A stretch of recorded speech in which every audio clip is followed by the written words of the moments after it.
আমাকে অনেক মানসিকভাবে নির্যাতন করা হয়েছে, বেপর্দা করা হয়েছে, টানা হেঁচড়া করা হয়েছে, জোরপূর্বক অপহরণ করার চেষ্টা করা হয়েছে।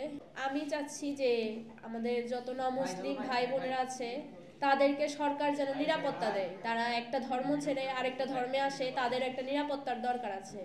কারণ একটা ইসলামিক রাষ্ট্রে বাংলাদেশে না 95% মুসলিম।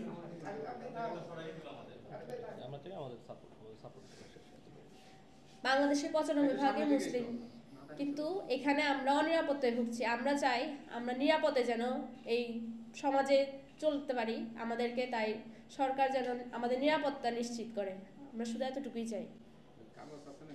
আপনি বলছেন যে আপনার পরিবার থেকে হয়রানি করা হচ্ছে, আপনার স্বামীকে মামলা করে কারাগারে হ্যাঁ পাঠানো হ্যাঁ, হচ্ছে। অবশ্যই। কি ধরনের নির্যাতন আপনি শিকার হচ্ছে আপনার পরিবার? আমাকে অনেক মানসিকভাবে নির্যাতন করা হয়েছে, বেপর্দা করা হয়েছে, টানা হেঁচড়া করা হয়েছে, জোরপূর্বক অপহরণ করার চেষ্টা করা হয়েছে।